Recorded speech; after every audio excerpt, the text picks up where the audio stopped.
la certification en management de projet et suivi évaluation de projet par la pratique. Alors, nous allons nous atteler au même exercice qu'on a eu à faire au niveau de la planification, au niveau du management de projet. Donc là, nous allons permettre à chacun de pouvoir se présenter.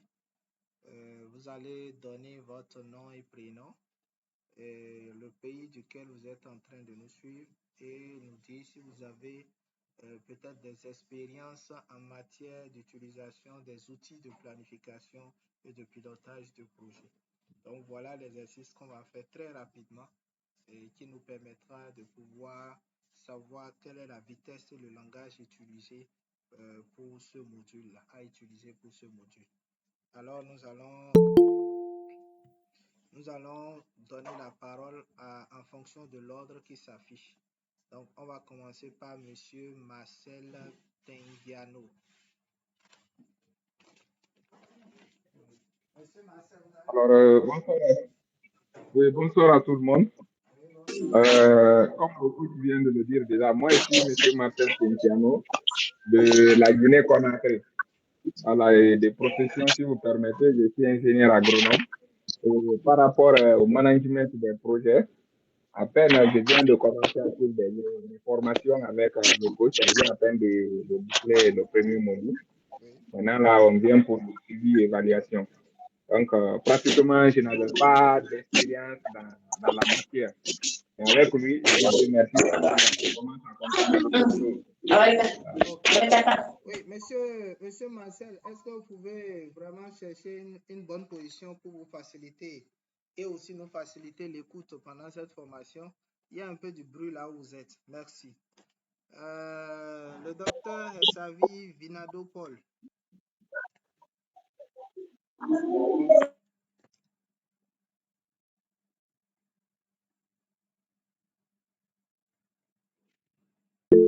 Monsieur Paul est avec nous? Oui, vous avez la parole.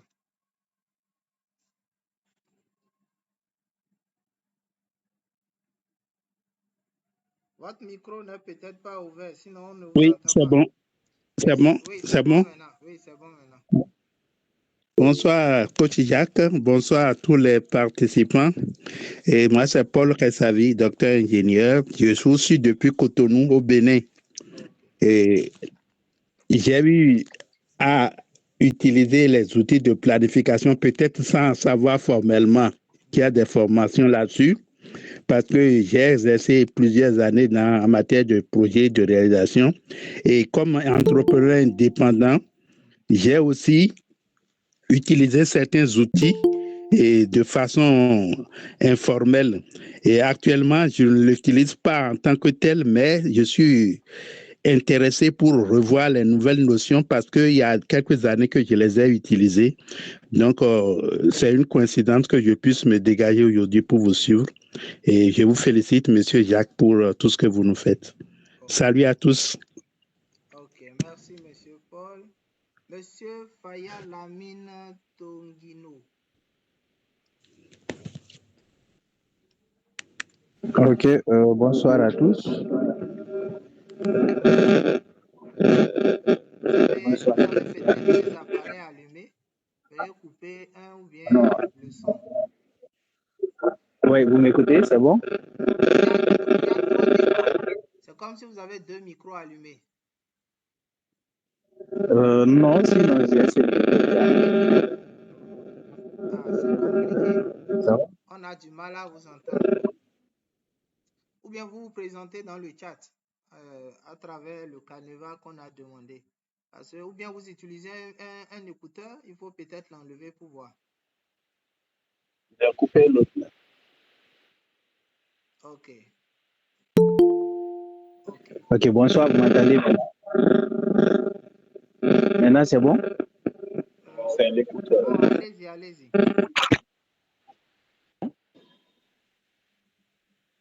Vous m'écoutez, c'est bon? Oui, c'est bon maintenant. Ok, bonsoir à tous et bonsoir à toutes. Moi, c'est Tongino Fayal. Je suis spécialiste en suivi et évaluation des projets et programmes. Je vous suis depuis la... j'ai j'ai utilisé quand même MS Project Oui, comme outil de super. et outil. Ok, d'accord. On a quand même entendu l'essentiel. Oui, Monsieur Galbert. Oui, je suis Monsieur Galbert Joseph, veuillez Semevo. couper votre micro. Je... Oui, allez-y, Monsieur Galbert. Allô? Oui, allez-y. Ok, d'accord. Je suis Galbert Semevo. Je suis connecté depuis Cotonou, Bénin. Donc, je suis ingénieur de travaux. Moi, j'ai utilisé déjà MS Project. Je l'utilise presque tous les jours. Donc, j'ai quand même une petite notion dedans. Super, super. Monsieur Jean-David Avossiou.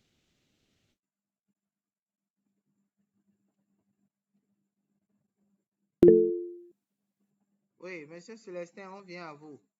On suit l'ordre d'abord. Oui, Monsieur Jean. Oui, ok. Bonsoir à tous. Oui, Monsieur Célestin, on suit l'ordre d'affichage. On viendra à vous tout à l'heure. Bon, on passe à Monsieur Joseph. Monsieur Jean, peut-être n'est pas à côté. Monsieur Joseph Aoulan. Ok, bonsoir à tous. Moi, c'est Joseph Paoula Mimono. Je suis ingénieur agroéconomique de profession. Je vous suis depuis la Guinée-Conakry. Ok. Et en même temps, je suis le point focal du cabinet Académie du Savoir ici à Super. Oui, Monsieur Fofana.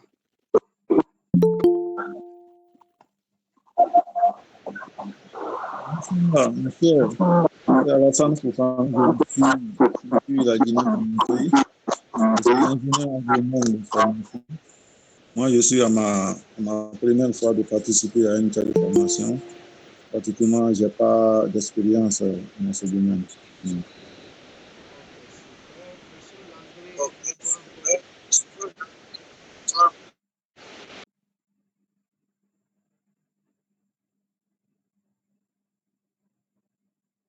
Landré Ntouampo. Ok. Bonsoir, je réponds au nom de Landré Ntouampo. Je suis comptable à l'association des communes de la Tapoa et de la Donga. Donc c'est ma première fois que je suis à la formation. Je n'ai jamais utilisé cet outil. Ok, super. Monsieur Célestin, enfin. Ok, bonsoir à tous. Moi, c'est Célestin Tono. Je suis en Guinée-Conakry, précisément dans la préfecture de Guékelou. Et je suis diplômé en faculté des lettres et sciences humaines. En même temps, je évolue dans une institution humanitaire qui est la Croix-Rouge guinéenne. Je suis le responsable gestionnaire des catastrophes et édition des risques préfectorales. En même temps, agent terrain du projet CP3 que je viens à peine de décrocher, mais le contrat avec l'arrêté de Donald Trump, là, les activités. Pour le moment, tout est arrêté. Nous sommes d'abord en stand-by. Et c'est ça, au fait. Ok. Je vous remercie. Super. Dans notre programme, normalement, on avait besoin de 15 minutes pour les présentations. On est à 20 minutes, on est en retard.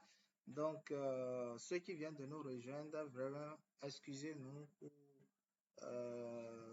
ne pas vous donner cette même chance-là. On va évoluer. Comme ça, au moment des questions, vous aurez l'occasion de vous rattraper. En voulant poser la question, vous allez en même temps partager avec nous votre nom et prénom. OK.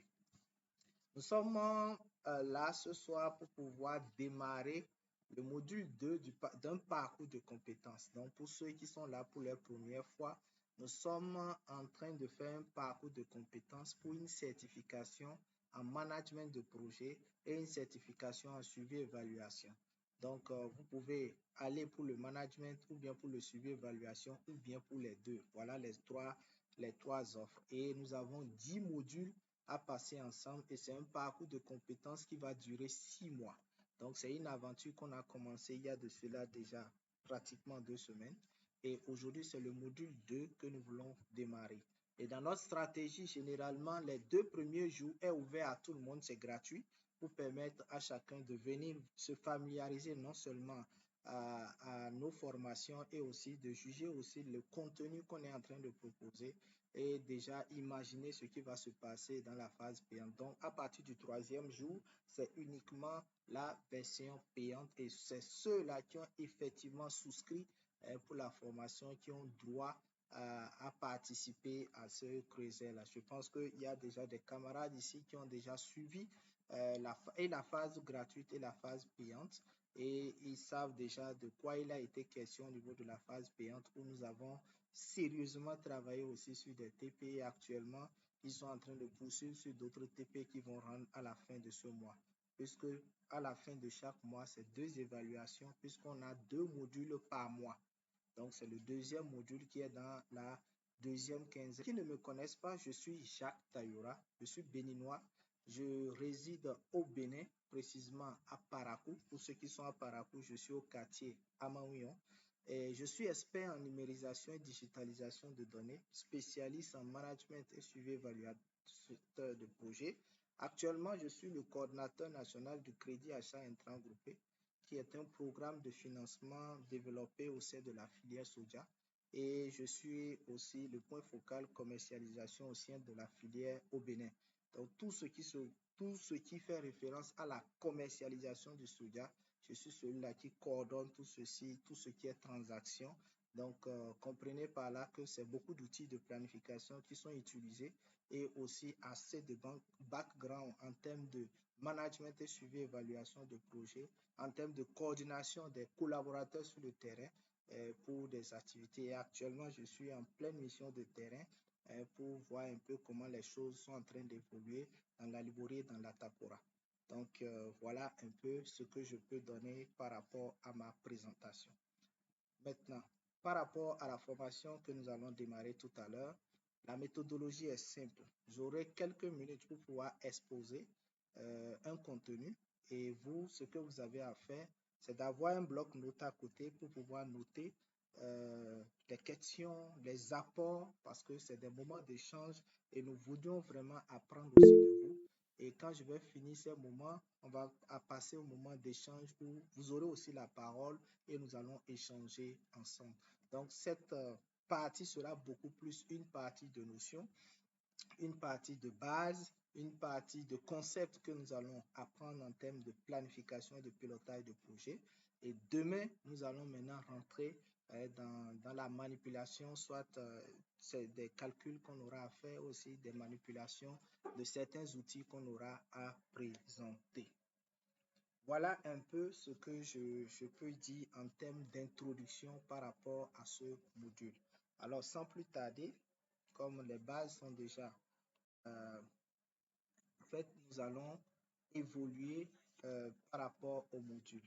L'objectif de cette formation, c'est de pouvoir outiller les entrepreneurs, les chefs de mission, les chargés de projet sur les outils de pilotage et de suivi de projet. Donc, ceux-là à qui s'adresse cette formation, nous avons des entrepreneurs, des coordinateurs, les chefs de mission, les chargés de projet, chargés de suivi et évaluation, les divisions de planification. Donc, voilà pourquoi on s'est intéressé un peu à la présentation et nous avons constaté que nous avons un peu de tout. Donc ça, c'est déjà très intéressant. Ça veut dire que nous ne sommes pas loin de la cible qu'on était en train de rechercher. En termes de prérequis pour la planification, on n'a vraiment pas besoin de assez de prérequis. On n'a pas besoin parce que pour nous, ça sous-entend que vous avez déjà forcément suivi le module 1. Donc, ça veut dire que si vous avez suivi le module 1, ça veut dire que vous n'avez plus besoin de prérequis par rapport à cette formation. Alors, notre programme sera présenté comme ceci. Il y aura une introduction que nous aurons à faire sur la planification. On va voir assez de définitions, les différents types de planification, de terminologie. Nous allons voir la structure de découpage du projet. Et si le temps nous permettait, on va aller à l'ordonnancement des tâches d'un projet. Et vous allez voir, il y a des outils ici. Ces outils, on n'aura pas le temps de certainement les manipuler aujourd'hui puisqu'on a 1h30 à 2h maxi à passer ensemble. Donc, ce n'est pas évident qu'on puisse vraiment tout maîtriser ce soir. mais demain, on peut vraiment avoir le temps, surtout de faire des exercices et aussi de pouvoir manipuler quelques outils sur le temps nous le permettait. Alors, l'erreur que beaucoup de personnes commettent en matière de planification de projet, les gens pensent que quand on parle de planification et pilotage de projet, c'est de prendre le logiciel et c'est de commencer par manipuler. Et c'est une très grave erreur. Avant d'y arriver, il y a beaucoup de prérequis qu'il faut avoir, il y a beaucoup de bases, de connaissances qu'il faut avoir avant d'y aller. Voilà pourquoi vous allez voir aujourd'hui, beaucoup disent que Gantt Project est compliqué, MS Project est compliqué, Monday.com est compliqué, Trello est compliqué. Donc, assez de plateformes, sans parler même de Excel. Hein. Tout le monde dit que c'est très compliqué. Tout ceci parce qu'il y avait des prérequis, des connaissances de base qu'il fallait forcément avoir, puisque ce sont ces connaissances de base qui vont vous permettre de savoir comment ces plateformes, ces logiciels, ces applications fonctionnent, et ça va vous permettre aussi de pouvoir développer vous-même vos propres applications. Moi, déjà, à partir de 2021, j'ai commencé par utiliser de moins en moins MS Project, Gantt Project, mais j'utilise beaucoup plus Excel. Pourquoi? Parce que Excel me permet de concevoir moi-même mon outil de planification de projet. Et à la phase payante, on aura le temps de pouvoir vous apprendre comment avoir des bases et vous-même développer vos propres outils de planification de projet. Donc voilà autant de bases qu'on devait avoir avant de se jeter sur MS Project, se jeter sur des applications que vous connaissez en termes de planification. Alors, nous ne saurons commencer sans définir la planification. C'est quoi la planification? La planification de projet fait partie intégrante du cadre logique pour le suivi d'un projet. Vous savez, c'est la deuxième étape du cycle de vie d'un projet. Quand on finit la phase de lancement, la phase de démarrage, on finit la phase d'initialisation, on passe directement à la phase de planification. Donc, c'est la deuxième phase du processus d'un projet. Donc, la planification consiste à faire quoi? À déterminer et ordonnancer les tâches de votre projet et estimer la charge de chacune de ces tâches. C'est tout. Quand on dit planifier quelque chose, c'est ces trois éléments. D'abord, c'est de déterminer les différentes tâches, d'ordonnancer ces tâches et de maintenant estimer les charges liées à chacune de ces tâches. Donc, quand on fait ces trois étapes, on est en train de faire quoi? On est en train de faire la planification. Donc, la phase de planification vise à définir comment le projet sera exécuté, surveillé et contrôlé, et enfin plus contrôlé. Donc, le premier livrable de la planification, on va parler de quoi? On va parler du plan de projet. Voilà pourquoi, pour ceux qui ont suivi le cours en management de projet, je disais que dans le plan de projet qu'on a eu à élaborer, vous allez voir que la grande partie, c'est la planification, puisqu'à l'intérieur, on a fait sortir un gros nombre d'éléments en termes de planification. Veuillez noter les questions. On va vous donner la parole tout à l'heure. Alors, on va se poser la question, alors pourquoi la planification? Pourquoi la planification? C'est certainement la première question qu'on est en train de se poser. Mais avant d'y arriver, on va se poser la question, la planification de projet répond à quelle question? La planification de projet répond à 4 questions, à savoir pourquoi, c'est-à-dire quel est le principal problème ou l'opportunité à laquelle répond le projet. La deuxième question, c'est le quoi. Quelles sont les activités à effectuer dans le projet? Quels sont les principaux livrables? Et enfin, et ensuite le qui. Quelles sont les parties prenantes et quelles sont leurs responsabilités au sein du projet? Comment ces personnes sont-elles organisées et comment communiqueront-elles? Et enfin, le quand. Quel est le calendrier du projet? Qu'est-ce que les jalons, quand est-ce que du moins les jalons seront finalisés? Donc voilà les 4 questions auxquelles doit répondre la planification. Le pourquoi, le quoi, le qui et le quand. C'est pour cela que vous allez entendre, on parle de P3Q. Ça veut dire P, pourquoi, 3Q. Le premier Q, c'est quoi. Le deuxième Q, c'est qui. Et le troisième Q, c'est quand. Donc, voilà ce qu'il faut retenir à ce niveau. J'ai parlé de tâches tout à l'heure. On va se poser la question, c'est quoi une tâche? C'est simplement une action pour obtenir un résultat. Quand nous avons parlé de la logique d'intervention du projet qui est constituée des activités, l'ensemble des activités vont mener à des résultats attendus. Les résultats vont conduire à des objectifs spécifiques et les objectifs spécifiques vont conduire à l'objectif général. C'est ça qu'on appelle la logique d'intervention du projet. Et dans notre cas logique, ces activités sont beaucoup plus englobantes. Donc, c'est de grosses activités qui ne nous permettent vraiment pas de pouvoir les exécuter en une seule fois. On est obligé de les casser en des petits morceaux et c'est l'ensemble de ces morceaux que nous allons réaliser qui vont nous conduire à l'exécution de cette activité. Donc, les petits morceaux que nous aurons trouvés de par une grosse activité, c'est ça qu'on appelle la tâche. Donc, vous allez voir que pour ceux qui ont l'habitude de manipuler les logiciels de gestion de projet ou bien de planification, vous allez voir, vous ne verrez nulle part activité, vous allez toujours voir tâche, tâche, tâche partout. Donc, c'est une action, donc c'est une partie de l'activité. Voilà pourquoi on dit que c'est l'ensemble des tâches qui conduisent à quoi? À la réalisation d'une activité.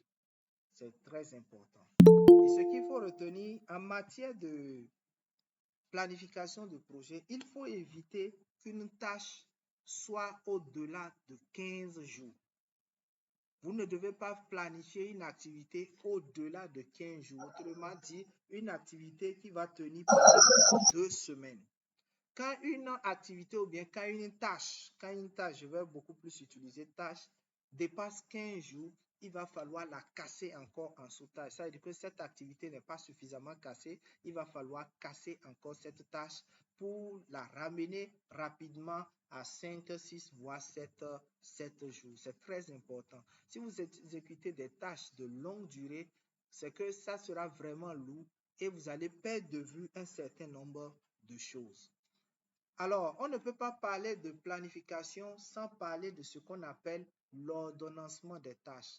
L'ordonnancement des tâches, c'est une partie très importante du projet. Ça démarre déjà de la codification. Un exemple, si j'ai une grosse activité et que je dois mener des différentes tâches et que j'ai cassé en des sous-tâches, c'est que chaque sous-tâche doit avoir une étiquette, doit avoir un code, doit avoir une numérotation. Donc, je vais étiqueter chaque tâche. Et ensuite, je vais me poser la question, quelle est la tâche ou bien quelles sont les tâches qui doivent commencer? Quelles sont les tâches qui vont commencer ensemble? Quelles sont les tâches qui vont finir ensemble? Et quelles sont les tâches qui doivent commencer avant que d'autres ne commencent? Ou bien quelles sont les tâches qui doivent terminer avant que nécessairement d'autres commencent? Donc, voilà un peu autant de questions qu'on se pose et c'est ça qui va nous conduire à pouvoir classer toutes ces activités et c'est ça qu'on appelle l'ordonnancement du projet. Et l'ordonnancement des activités au niveau, l'ordonnancement des tâches au niveau d'une activité plutôt. Alors, quels sont les fondements de la planification? La planification implique différentes étapes clés. Premièrement, c'est de définir les objectifs, clarification de ce que l'on veut réaliser. Si on n'a pas les objectifs clairs, c'est que on ne va pas s'en sortir. Généralement, les gens pensent que faire une planification de projet, c'est de mettre un tableau et de remplir juste les durées, remplir juste les responsables. Non, ça va au-delà. Quel est l'objectif poursuivi en élaborant cette planification? C'est comme le PTAB. C'est comme le PTAB. Beaucoup de personnes pensent que réaliser un PTAB, c'est faire seulement le tableau et s'arrêter là. Non, c'est tout un travail. Dans un PTAB, on va même jusqu'à élaborer un cadre logique. C'est très important. Donc, la première partie, c'est de pouvoir définir les objectifs. Pourquoi vous voulez faire la planification? Quels sont les objectifs que vous poursuivez en élaborant cette planification? Vous devez sortir les objectifs, l'objectif global, les objectifs spécifiques. Quels sont les résultats attendus à travers cette planification? Quelle est la méthodologie d'élaboration de cette planification? Quelle est la méthodologie de mise en œuvre de cette planification? Donc, voilà autant d'éléments que vous devez sortir à ce niveau. Le deuxième point, c'est d'établir un calendrier. Donc, vous avez déjà les tâches, c'est de voir chaque tâche a besoin de combien de jours. vous allez estimer les délais. Est-ce que c'est 2 jours, c'est 3 jours, en ayant pour focus que vous ne devez pas planifier une tâche au-delà de 15 jours. Donc là, c'est tout un travail qui est fait. Et vous pouvez même commencer de ce qu'on appelle le dictionnaire de données, qu'on va voir un peu plus loin. Et le troisième point, c'est l'analyse des ressources. Et quand on parle de ressources, il faut voir 3 dimensions: la ressource financière, la ressource matérielle et la ressource humaine. Pour une activité, nous avons besoin de ces 3 ressources et il faut les affecter pour chaque tâche. Donc, si j'ai une tâche, par exemple, qui est de former 500 femmes, par exemple, ça, c'est une tâche que j'ai, ça doit avoir une durée. Je dois avoir des experts en termes de ressources humaines. Je dois avoir une équipe d'accompagnement en termes de ressources humaines. Je dois avoir de l'argent pour payer peut-être les déplacements ou bien un certain nombre de matériel. Je dois avoir besoin de projecteurs ou bien je dois avoir besoin d'un certain nombre de papier RAM, papier ZOP, tableau ZOP, tout ça là. Donc, j'aurai besoin de beaucoup de choses et ceci doit être affecté dans ma planification pour qu'on puisse savoir au temps opportun de quoi on aura vraiment besoin. Ça, c'est au niveau des fondements de la planification. En termes d'exécution de projet, l'exécution nécessite forcément la gestion des équipes, la surveillance et puis l'ajustement. La gestion des équipes est importante. C'est pour cela, dans ce parcours de compétences, il y a le module 7 qui est intitulé gestion de la ressource humaine dans un contexte projet. Gérer le personnel dans un contexte projet est différent de gérer le problème dans une entreprise classique. Donc, on a un module en ce sens pour pouvoir vraiment montrer aux gens comment les choses vraiment se font. Ce qui est encore important, c'est d'avoir aussi en tête les mesures de réussite. Donc, la mesure du succès des projets peut se faire à travers le respect des délais, l'adhésion du budget et la satisfaction des parties prenantes en termes de qualité. Quand on parle de projet, c'est ça, délai, qualité, coût. Quand on parle du triangle de la triple contrainte, délai, qualité, coût. Donc, voilà un peu les 3 éléments qu'il faut avoir à ce niveau. Alors, nous parlons de planification. Combien de types de planification que nous avons? Nous avons plusieurs types de planification. Si vous allez sur le net, vous tapez planification, les types de planification, vous allez avoir assez de types de planification. Mais ici, moi, je vais beaucoup plus me focaliser de 7 types de planification. La première planification est celle qu'on appelle la planification stratégique. La planification stratégique est la planification qui se fait au niveau des décideurs, qui se fait au niveau des bailleurs, qui se fait au niveau des partenaires, autrement dit. Si je vais prendre une entreprise, c'est la planification qui se fait au niveau des actionnaires, par exemple, le conseil d'administration. Donc, c'est eux, ça à ce niveau, c'est la planification qu'ils font à ce niveau, c'est ça qu'on appelle la planification stratégique. C'est très important. Donc, la planification stratégique peut inclure des initiatives majeures, des projets clés et des décisions stratégiques. Là, c'est une planification mouse. Ensuite, nous avons la planification tactique.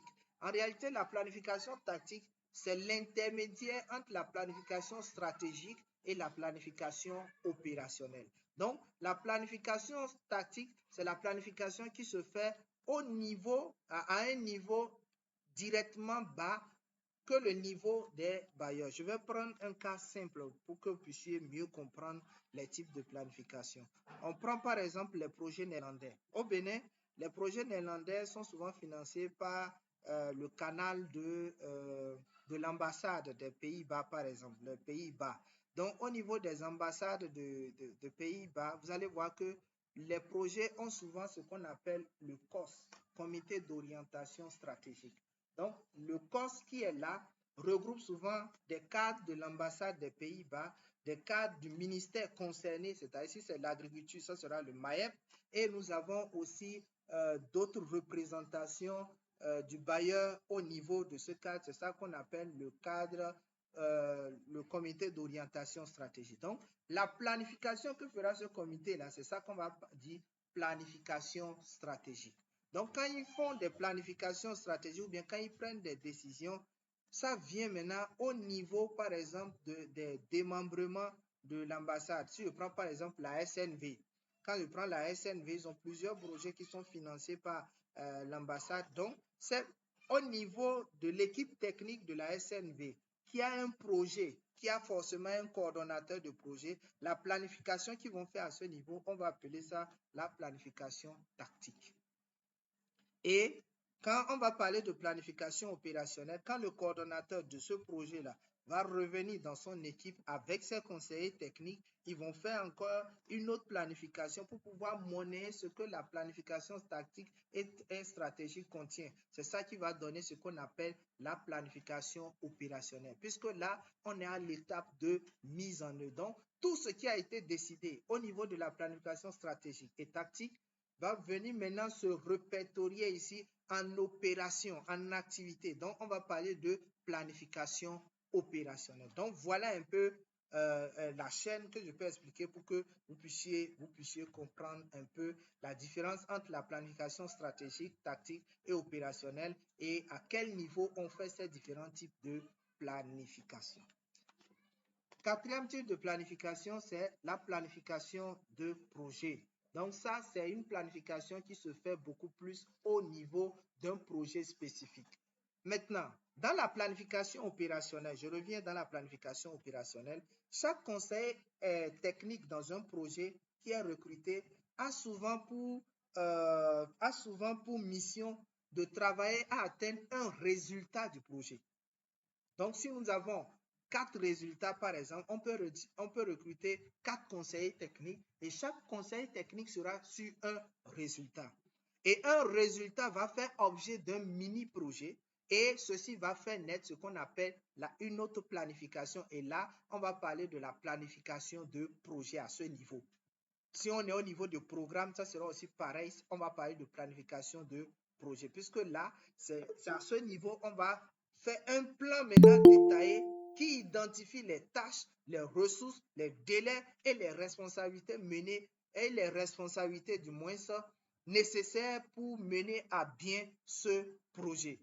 Donc, à ce niveau, on est encore à l'opérationnel. Donc, au niveau de cette planification, va s'ajouter la planification des ressources.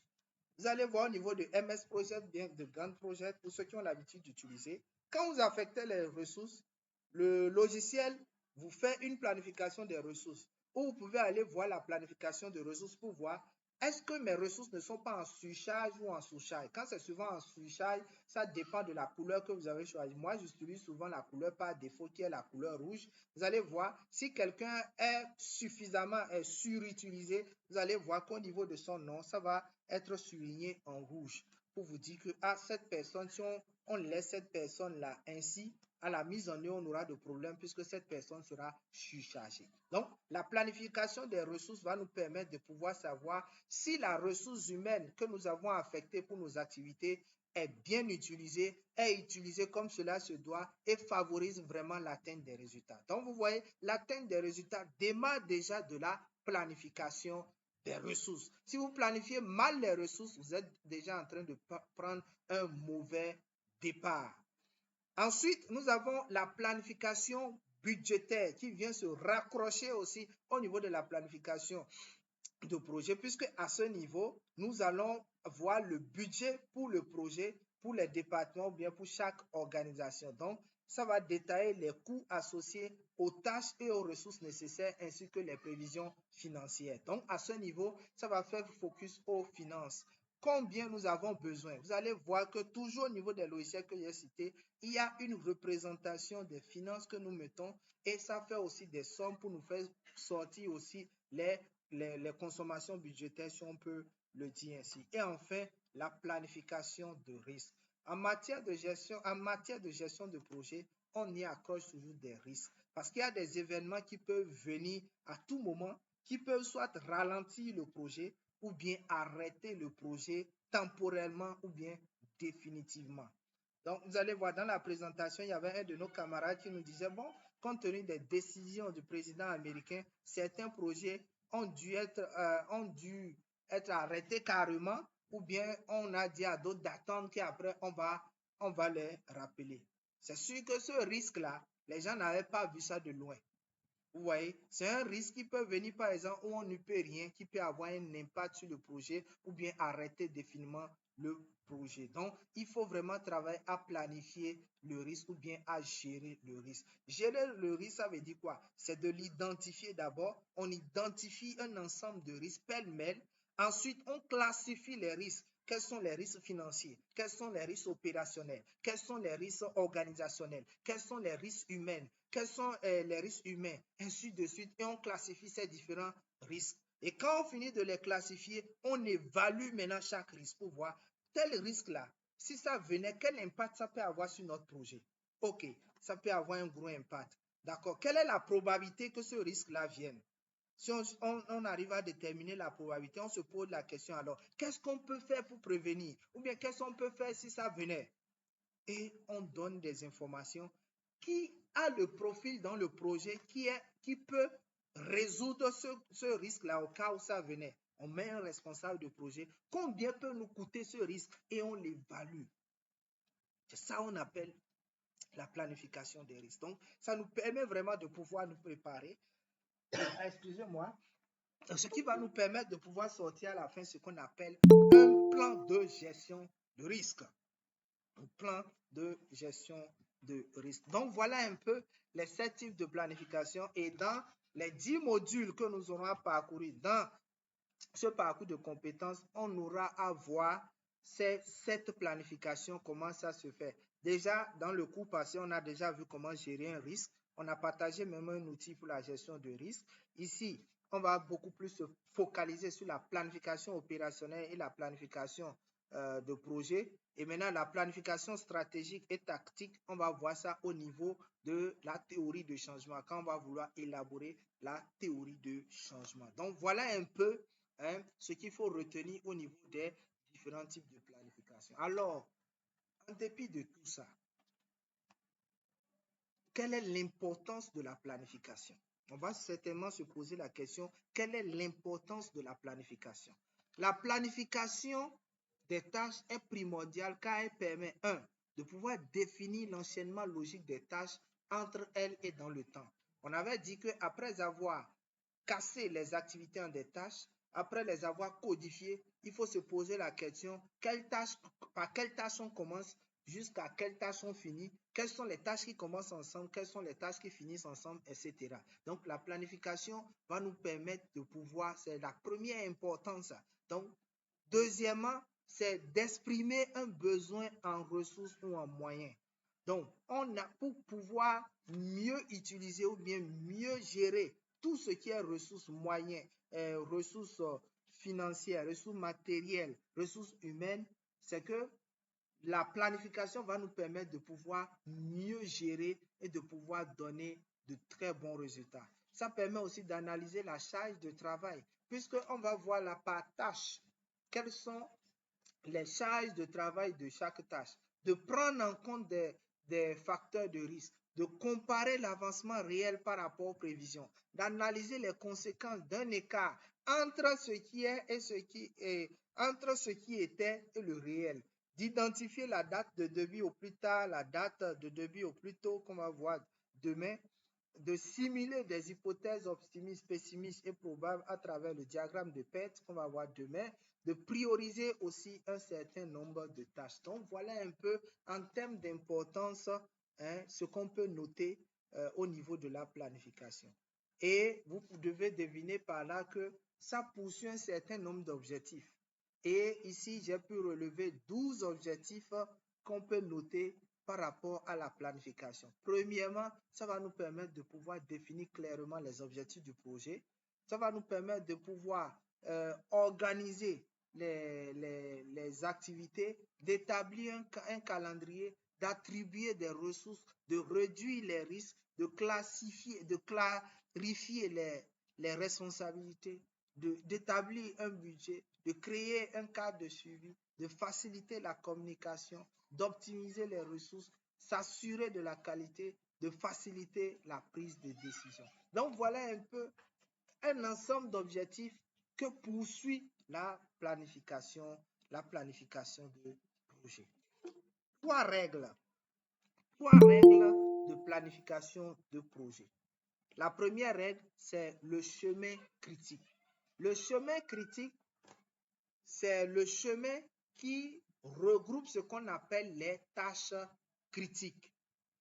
C'est quand on prend les tâches et la tâche critique, je ne veux pas aller trop vite en besoin. Nous avons la date au plus tôt et la date au plus tard. Et quand la différence de la date au plus tôt et la date au plus tard donne 0, au niveau d'une tâche, c'est ça qu'on appelle la tâche critique. Si on n'a pas eu le temps d'aller en détail pour ça aujourd'hui, demain on aura suffisamment le temps pour pouvoir ressortir les tâches critiques et les tâches critiques et le chemin critique. On a la règle de flexibilité. Préparez-vous à des changements intégrant des marges de manœuvre dans votre calendrier initial pour dire que la planification n'est pas figée. On ne fait pas une planification en début de projet pour garder cette planification-là jusqu'à la fin. Non. Même en 3 mois d'exécution, on peut actualiser la planification. Donc, la planification s'actualise. Donc, c'est flexible. Ce n'est pas figé. Troisième règle, c'est la règle de mise à jour régulière. Donc, on peut revoir des choses, actualiser régulièrement en fonction de l'avancement et des différents changements. Donc, voilà un peu ce qu'il faut noter au niveau des règles de planification. Les principes de base de la planification. Au total, 5 principes, à savoir fixer des objectifs clairs. Si vous voulez faire une très bonne planification, voici les 5 principes de base qu'il faut respecter. Premièrement, c'est de fixer des objectifs clairs, les objectifs SMART, spécifiques, mesurables, atteignables, réalistes et temporellement définis, c'est-à-dire définis dans le temps, limités dans le temps. On n'aura pas le temps de vraiment parcourir ça, mais le module 6 qui est suivi évaluation, on aura le temps. Il y a même plusieurs exercices à ce niveau pour pouvoir vous apprendre comment formuler des objectifs SMART. Donc, deuxième principe, c'est impliquer les parties prenantes. On n'élabore pas la planification d'un projet dans un bureau climatisé. Il faut impliquer les parties prenantes. Il faut impliquer toutes les parties prenantes dès le début. Cela permet de pouvoir prendre ou bien de comprendre les attentes aussi des différentes parties prenantes. On ne fait pas la planification de projet seul. Voilà pourquoi je disais, on ne se jette pas sur un ordinateur pour commencer par faire de la planification. Non, c'est tout un travail d'équipe qui doit être fait avant de se jeter sur l'ordinateur pour dire que je fais une quelconque planification. Moi, avant de faire la planification, j'achète même un paquet de papier rame et je prends mon crayon et je prends ma feuille papier rame et je commence d'abord par faire des simulations. Après, avec des collègues, on fait des focus group pour pouvoir travailler sur un certain nombre de questions. Et je leur partage les feuilles et chacun travaille dessus. Et après, je récupère, j'agrafe par thématique que nous aurons pris. Et après, je rentre dans le bureau, je désagrave et je colle maintenant pour essayer soit de reformuler, soit d'agencer l'idée. Et quand je finis, on se revoit encore pour que je puisse maintenant faire la restitution de ce que j'ai retenu de nos différents échanges.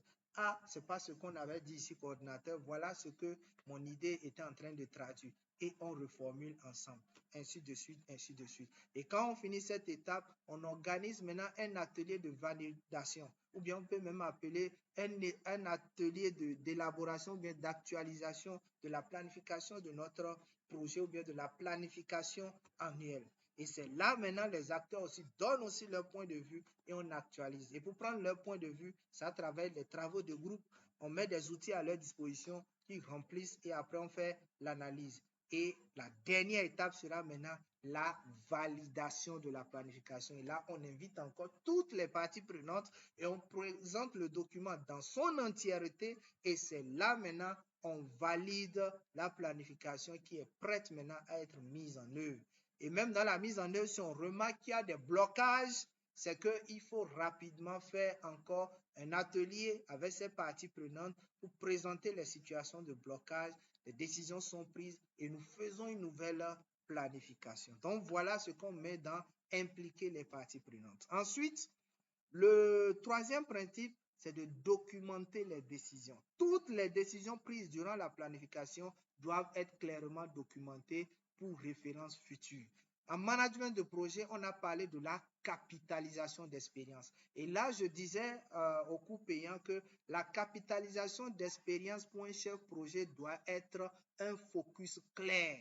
Parce que quand tu fais, en tant que chef de projet, quand tu fais la capitalisation des expériences et que tu documentes cela, c'est que ça t'ouvre d'autres portes. Aujourd'hui, j'ai des consultations pas possibles à cause des documents de consultation, à cause des documents de capitalisation que j'ai réalisés. Parce que quand les gens vont sur le net, ou bien quand les gens recherchent des projets ou desquels j'ai travaillé, quand on prend un document, on voit mon nom, on voit mon contact quelque part. On veut en savoir plus, on me contacte. Vous avez travaillé sur tel projet, sur tel programme, on veut mieux comprendre. On échange. Ah, ça sera intéressant que vous conduisez l'activité pour nous parce que vous comprenez mieux. Si je n'avais pas écrit hier, c'est que je ne pourrais pas pouvoir commercialiser ou bien pour pouvoir échanger cette compétence-là. Donc, c'est très important en matière de planification de pouvoir documenter. Si vous êtes confronté par une difficulté au cours de la mise en œuvre de votre planification et qu'il faut une réactualisation, il faut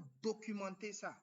Il faut documenter pour que demain, ceux-là qui vont vouloir exécuter des projets similaires ou bien vont se rencontrer à cette même difficulté au moment de la mise en œuvre de leur planification puissent soit s'inspirer de ce que vous avez écrit, soit vous interpeller pour mieux les expliquer ou bien conduire le processus avec eux pour qu'ils puissent vraiment sortir de l'impasse dans lequel ils sont. Donc, voilà un peu le troisième principe. Voilà un peu l'avantage de cela. Il faut documenter les décisions.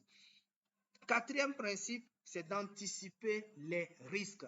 Et la meilleure manière d'anticiper les risques, c'est d'établir un plan de gestion des risques dès le début, ce qui va vous aider de pouvoir gérer tout ce qui est imprévu.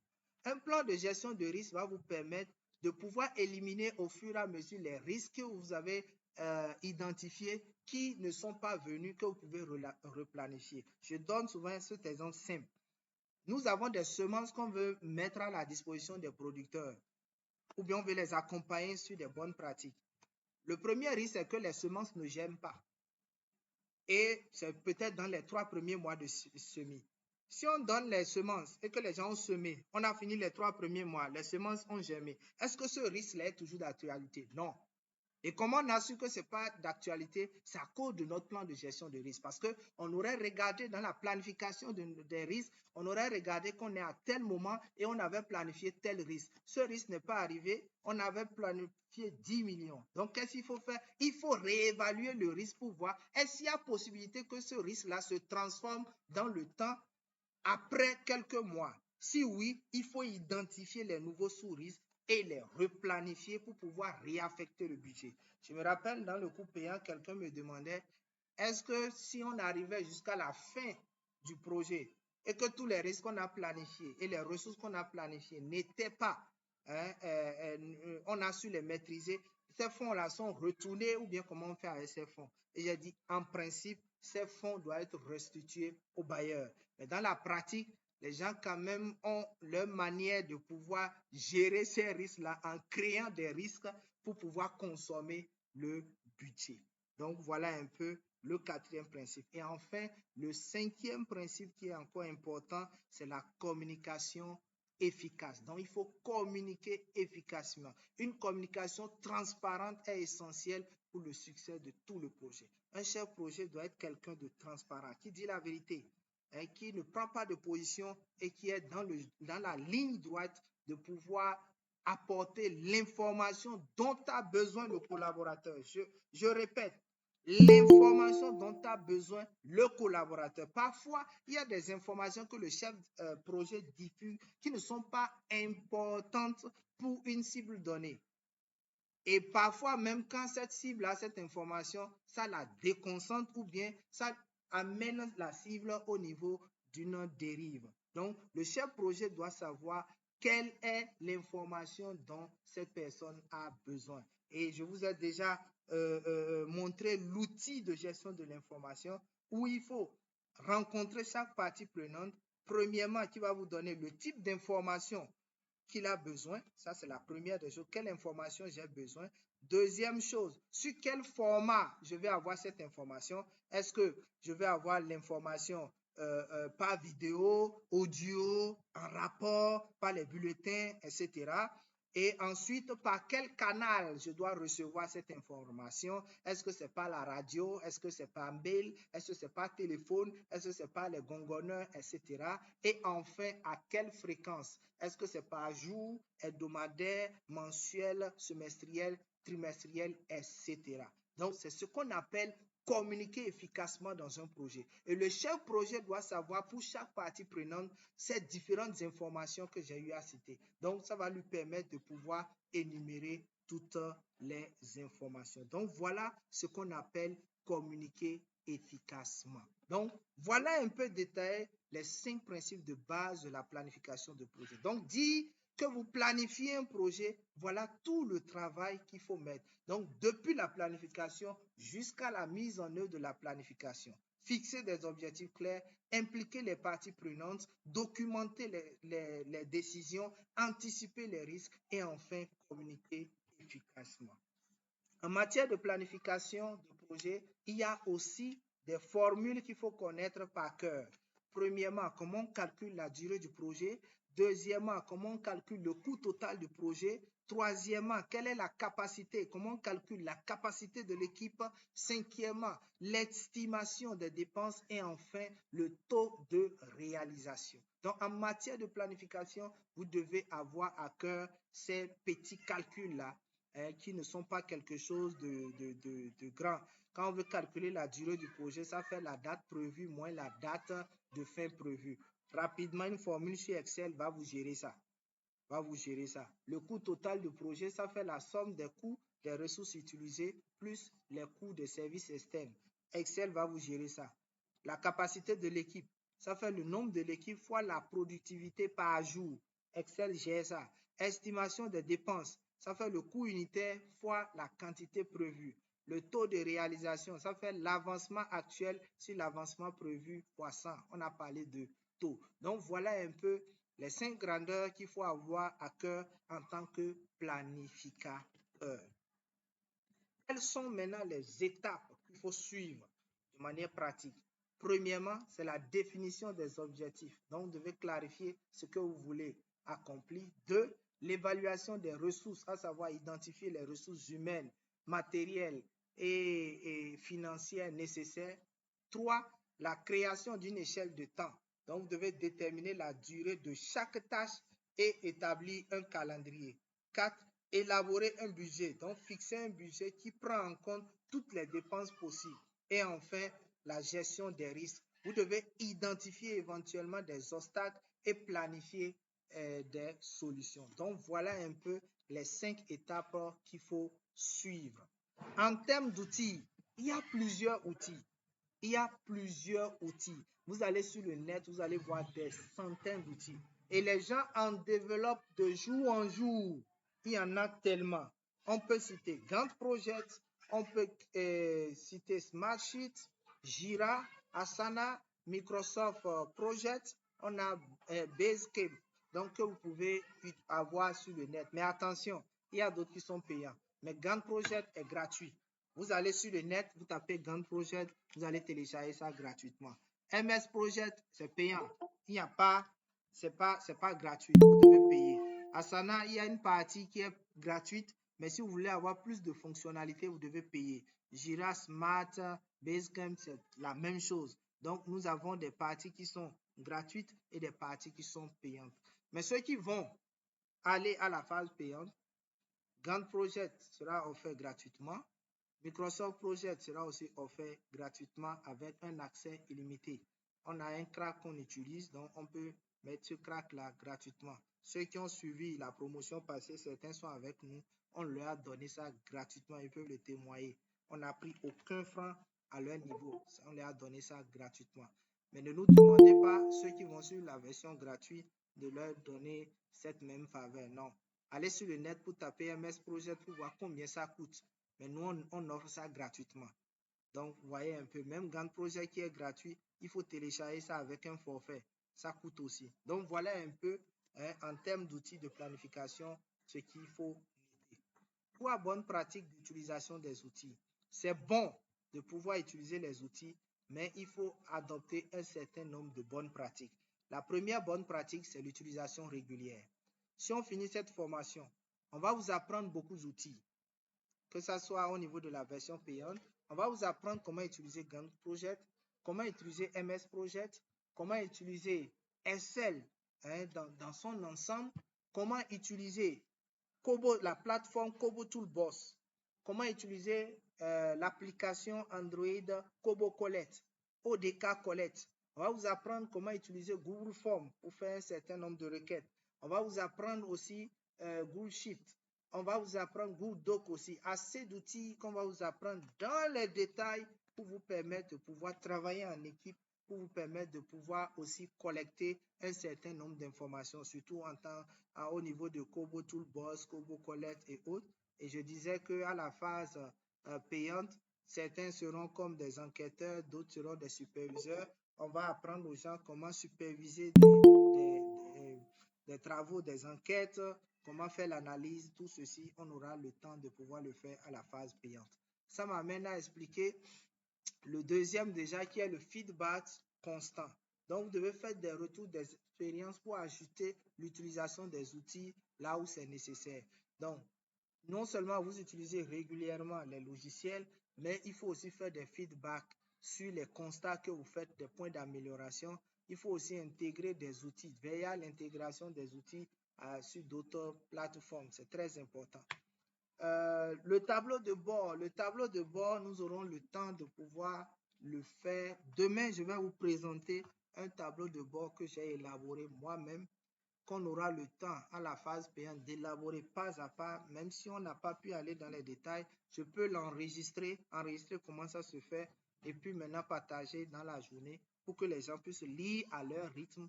Et le soir, nous allons faire le débat général. Sinon, on ne pourra vraiment pas tenir en 2 semaines. Donc, à ce niveau, on va valoriser les indicateurs clés, les graphiques, les rapports réguliers. Les étapes maintenant d'analyse. Les étapes de l'analyse. Oui, tu veux pas? Oui. Je travaille. Minimum 23h, 22h30, 23h. Je travaille. Les étapes, désolé, hein. Les étapes de l'analyse de projet. Nous avons la définition des critères d'évaluation. Il faut identifier les critères d'évaluation. Cette partie, j'ai voulu faire ressortir ça à cause de la collecte des données. Parce qu'on ne peut pas parler d'outils de planification et de pilotage de projet sans parler de collecte de données. On doit forcément collecter des données. Donc, comment faire des enquêtes? Parce que dans un projet, on a des indicateurs à atteindre. Et pour atteindre ces indicateurs, c'est qu'il faut collecter les données afin de pouvoir savoir si nous sommes sur la bonne voie. Est-ce que nous irons tous sur le terrain pour pouvoir collecter les données? Non. Est-ce que nous irons tous sur le terrain pour pouvoir collecter les données? Non. Donc, nous allons avoir une procédure donnée en utilisant un certain nombre d'outils. Et ces outils ne sont rien d'autre que les outils de collecte de données que vous connaissez. Donc, voilà un peu ce qu'il faut retenir au niveau de l'introduction à la planification du projet. J'ai été très sharp à cause de la contrainte de temps. Et je suis sûr que vous notez suffisamment et comme ça, dans les débats, on pourra peut-être revenir encore sur certaines questions clés. Ensuite, la structure de découpage de projet. Nous avons plusieurs méthodes pour pouvoir appliquer la structure de découpage de projet. Il y a plusieurs méthodes. Ici, c'est quoi la structure de découpage de projet? C'est une façon de pouvoir diviser un projet en plusieurs parties. On a appris ça en management de projet à travers ce qu'on appelle l'organigramme de tâches. Comment élaborer l'organigramme de tâches, on a déjà appris. Donc, il faut casser vos activités en des tâches. C'est ça. Donc, la structure de découpage de projet peut également être utilisée pour aider à estimer le temps et les ressources nécessaires à la bonne exécution du projet. Donc, une fois que vous découpez votre projet en des petites tâches ou bien en des petits morceaux, c'est ça qu'on appelle découpage de projet. Quel est son objectif? C'est deux objectifs principaux, à savoir faciliter la planification et sa mise en œuvre. Si vous voulez faire une bonne planification et mettre en œuvre de manière efficace cette planification, il faut faire une bonne structure de découpage de projet. Alors, on va se poser la question, comment alors on fait une structure de découpage de projet? Premièrement, c'est de définir le cadre du projet. Quand on dit définir le cadre du projet à ce niveau, c'est-à-dire à quel niveau notre projet va se limiter. Donc, nous devons déterminer le nombre de parties prenantes dans lequel le projet doit être décomposé. Donc, on va prendre chaque activité et quand on prend une activité, parce que quand on parle de portée d'un projet, on est en train de parler des activités. Quand on parle de définir aussi le cadre du projet, c'est de la même chose qu'on est en train de dire et vous allez définir le nombre de parties dans lequel le projet doit être décomposé. Ça, c'est la première des choses. La deuxième des choses, c'est de définir les tâches associées à chaque partie et bien définir les responsabilités des intervenants. Donc, on va prendre chaque partie pour pouvoir connaître dans l'équipe qui peut réaliser cette tâche. Donc, c'est ça qu'on appelle définir les responsabilités. Donc, lorsque la structure de découpage de projet est bien définie, il est possible de commencer à ce qu'on appelle planifier et maintenant mettre en œuvre. Donc, si vous ne faites pas tout ce que j'ai dit là, on ne peut pas aller à la planification et mise en œuvre. Alors, quels sont les avantages de la structure de découpage de projet? 3 avantages. Premièrement, ça nous permet de comprendre et gérer les différentes tâches et responsabilités associées à chaque partie. Deuxièmement, ça nous permet de pouvoir estimer le temps et les ressources nécessaires à la bonne exécution du projet. Et puis, troisièmement, c'est améliorer la planification et la mise en œuvre d'un projet et à s'assurer que le projet est déterminé dans les délais et dans les limites fixées. J'ai donné un exemple ici, point projet de construction par exemple. Point projet de construction, la structure de découpage peut comprendre les parties suivantes. On a l'étude de faisabilité, la conception, la préparation des plans et devis, la sélection des fournisseurs et des sous-traitants, la construction en elle-même, les tests de vérification, la mise en service et les formations des utilisations. Donc, vous voyez, ces petits morceaux qu'on a eu à faire, ça, ça on appelle les tâches. Donc, je parlais de dictionnaire de données. Pour finir, et c'est là que je vais m'arrêter pour qu'on puisse aller dans les questions. Ici, c'est l'ordonnancement d'un projet proprement dit. Il y a le dictionnaire de données. Le dictionnaire de données, c'est un tableau qui liste, qui a 3 colonnes.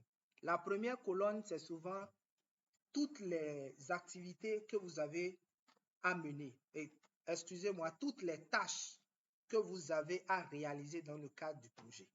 La deuxième colonne va donner les durées estimées pour chaque tâche. Et enfin, la troisième colonne va donner ce qu'on appelle les antécédents. C'est-à-dire quelle tâche précède l'une, quelle tâche précède l'autre, ainsi de suite. Ensuite, j'ai parlé de date au plus tôt d'une tâche. La date au plus tôt d'une tâche, c'est la date à laquelle une tâche peut commencer sans que la tâche précédente soit achevée, donc ou retardée dans la durée. C'est ça qu'on appelle la date au plus tôt. Et la date au plus tard, c'est la date limite de commencement d'une tâche. On peut parler aussi de tâches en série ou bien de tâches successives. On va parler de tâches parallèles ou bien de tâches sans antériorité. Généralement, ce sont souvent des tâches qui s'effectuent simultanément. On a parlé de tâches critiques. La tâche critique, c'est la tâche pour laquelle la date au plus tôt est égale à la date au plus tard. Autrement dit, c'est la tâche où nous avons la différence entre la date au plus tôt et la date au plus tard qui est égale à 0. Et le chemin critique, c'est quoi? C'est le chemin le plus long reliant la première tâche à la dernière tâche. On va voir ça un peu plus loin. Et nous avons les marges qu'on calcule, à savoir la marge libre et puis la marge totale. La marge libre, c'est le retard minimum pour une tâche sans modifier la date au plus tôt des tâches suivantes. Et la marge totale, c'est le retard maximum pour une tâche sans modifier la date au plus tard des tâches suivantes.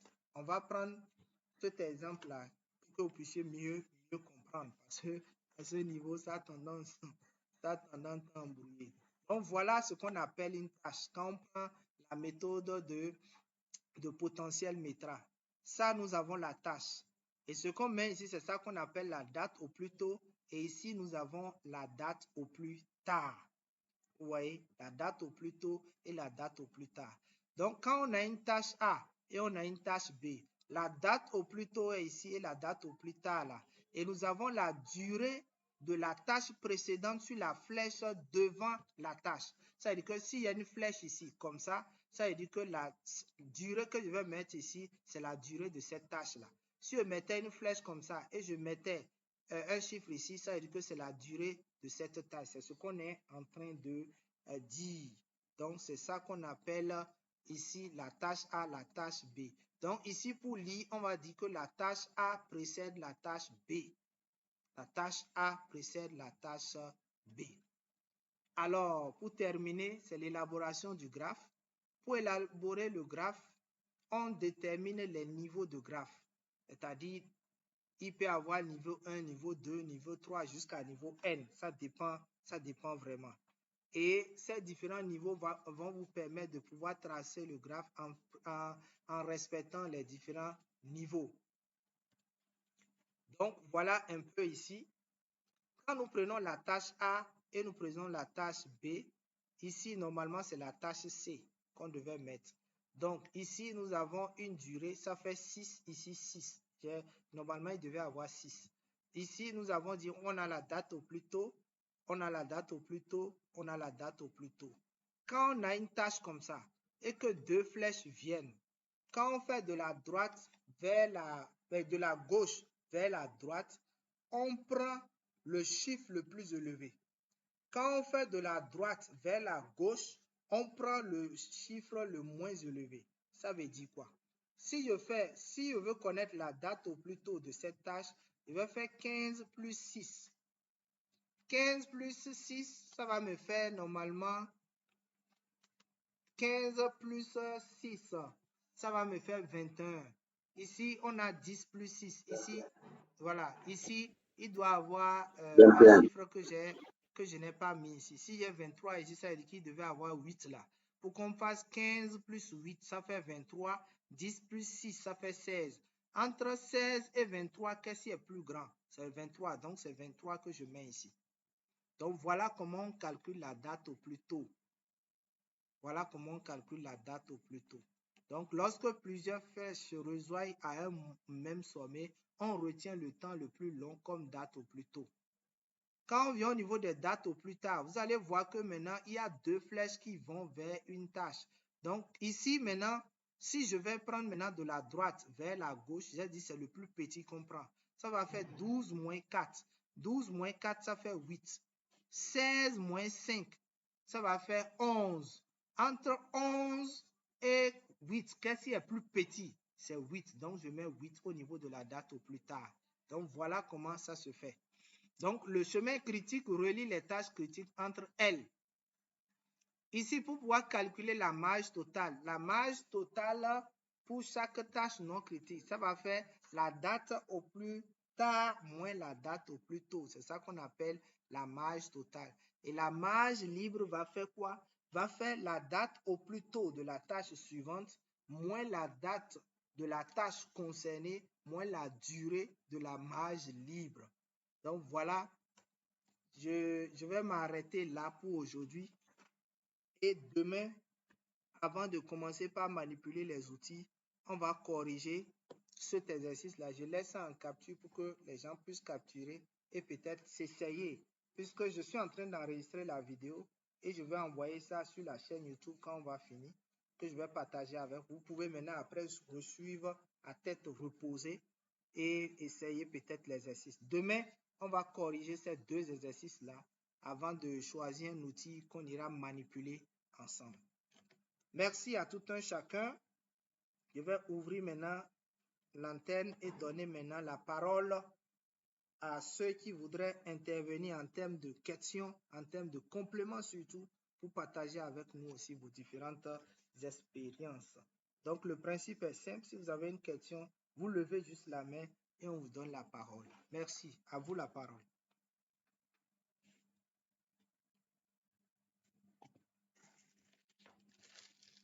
Oui, monsieur Lamine.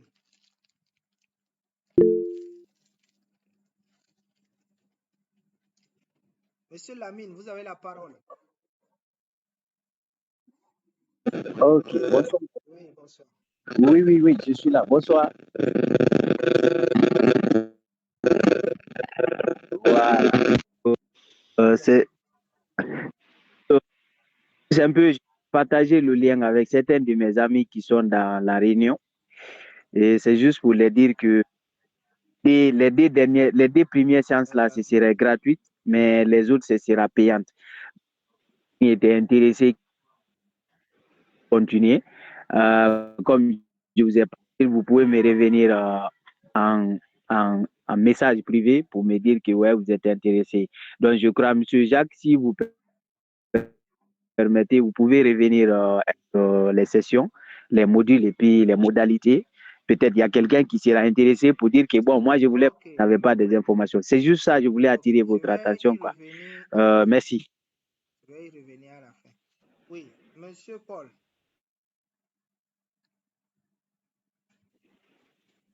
Monsieur Paul. Oui, vous avez la parole. Oui, allez-y. Oui, c'est bon. Bonsoir à nouveau. Merci pour la présentation. Et j'ai deux observations qui ne sont pas exactement des questions, hein. D'abord, je vous félicite pour nous donner ces choses qui vraiment rafraîchissent la mémoire de mon côté.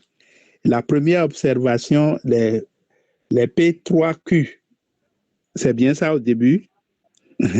Alors, j'ai remarqué comment se fait-il que, est-ce que c'est parce qu'on veut se limiter à quatre lettres?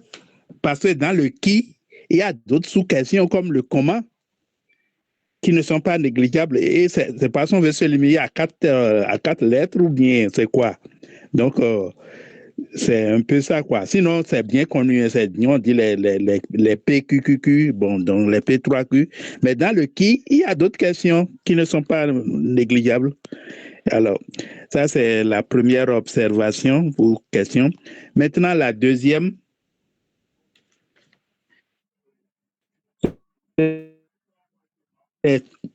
comme il faut avouer que moi, je n'ai pas suivi une fois calmement comme ça, hein, et je ne savais pas que c'est un parcours de compétences. Et vous avez même dit que cela dure 6 mois. C'est bien cela? Alors, pour les auditeurs qui voudraient avoir des morceaux, est-ce que vous avez prévu quelque chose? Ça veut dire que est-ce qu'il y aura des sous-qualifications, enfin, des attestations, des choses comme ça, pour que quand les gens trouvent peut-être 6 mois et disent je ne pourrai pas faire, ils vont commencer à dire je ne vais même plus commencer. Alors que même la seule planification là, les outils là, ce n'est pas du tout négligeable. Alors, est-ce que c'est vraiment tout le paquet de parcours qu'il faut faire ou bien il y aura des sous-compétences? Bon, voilà.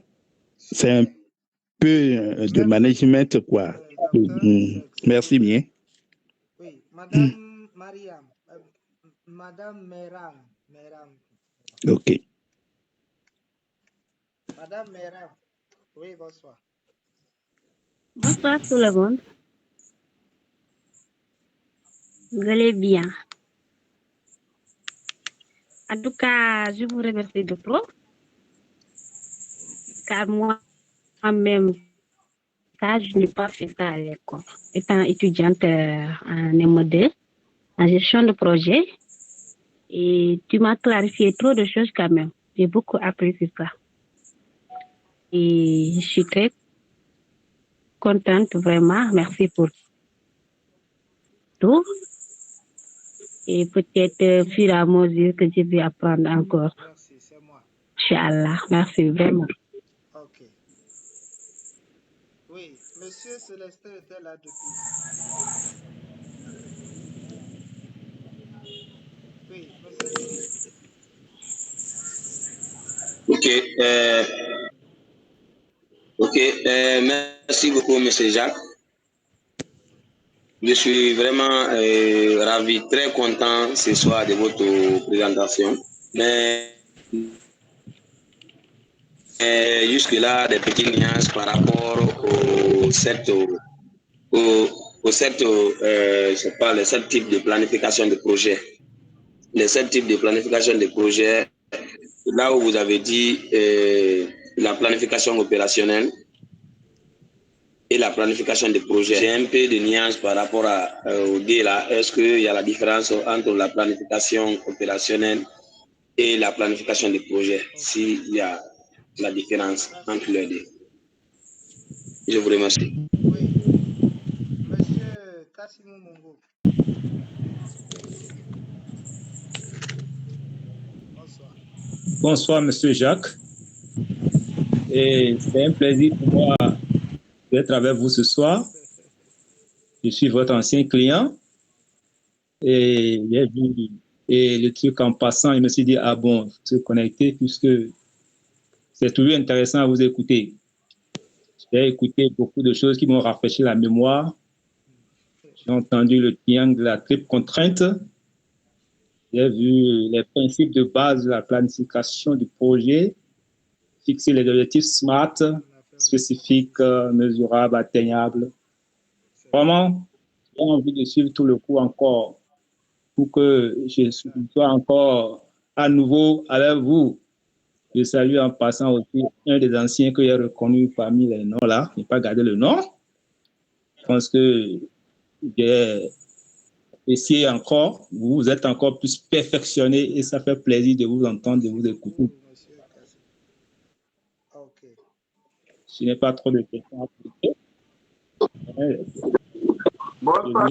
Bonsoir, et on est ensemble. Monsieur Fofana, vous avez la parole.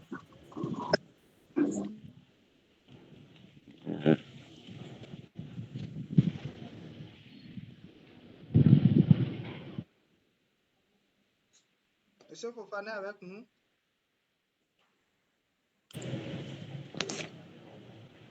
Ok.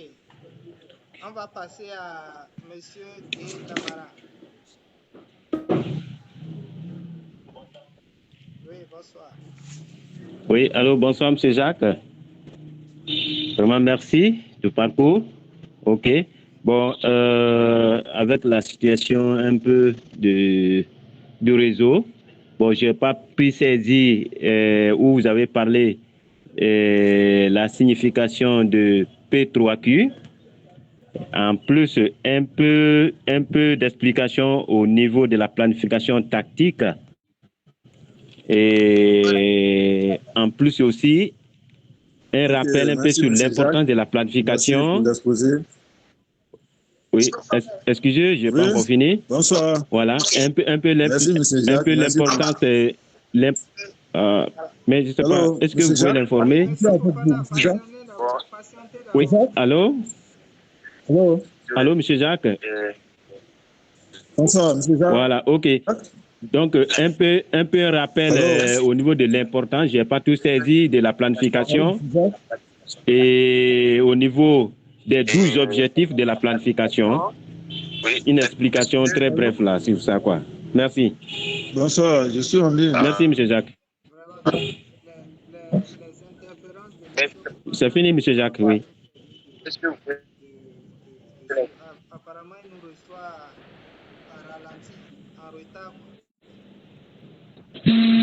Bonsoir. Allez-y. Bonsoir, M. Jacques. Oui, monsieur Gué Camara. Donc, je peux reprendre un peu ma question? Voilà, moi, Fofana de passer. j'ai dit. Ce qu'on va faire pour que ça soit simple. Oui, j'arrive. OK. Je peux continuer, c'est ça? Comme monsieur Fofana a des difficultés, il n'a qu'à écrire dans le chat. Il n'a qu'à écrire sa préoccupation dans le chat. Là, comme ça, oui. monsieur Camara, vous évoluez. Oui, j'ai noté les P3Q. OK. Le P3Q, la planification. OK, merci. Tactique. Voilà, OK, la première question, voilà, les P3Q. Voilà, et au niveau de un peu d'explication au niveau de la planification tactique, hein, voilà. Et en plus de ça, je parlais un peu d'explication au niveau de l'importance de la planification et les 12 objectifs de la planification. Merci.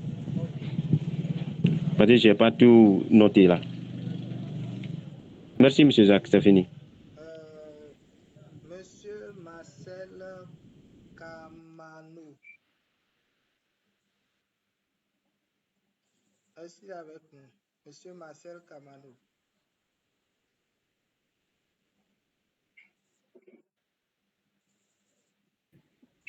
Oui.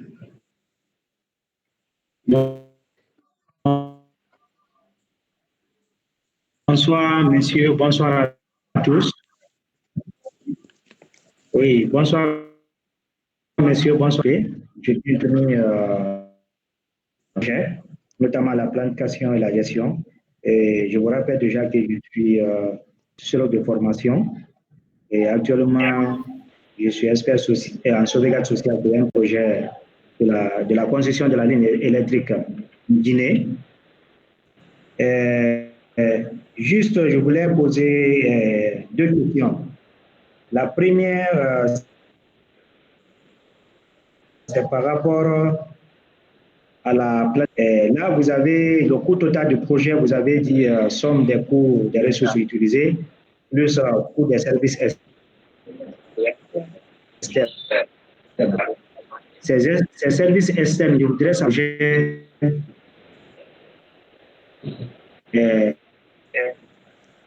il faut toujours tenir compte des imprévus.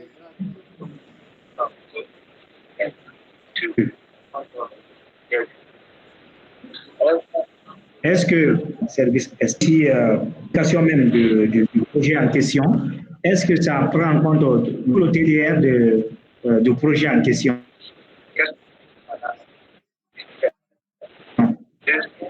Voici mes questions. Merci.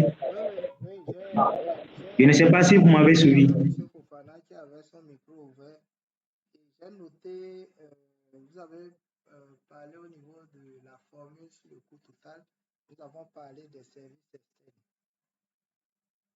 Vous avez voulu qu'on détaille un peu quels sont mis dans les services externes. C'est ça la question?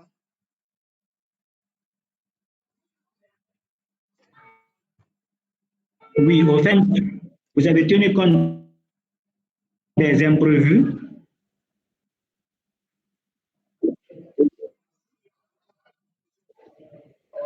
Et aussi, par rapport à la planification globale du projet, est-ce qu'il faut revenir sur le TDR global du projet?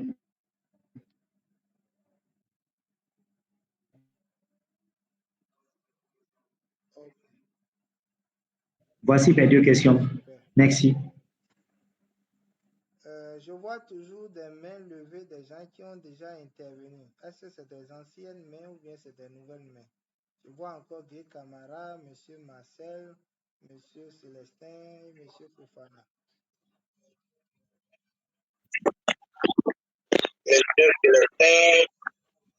Oui.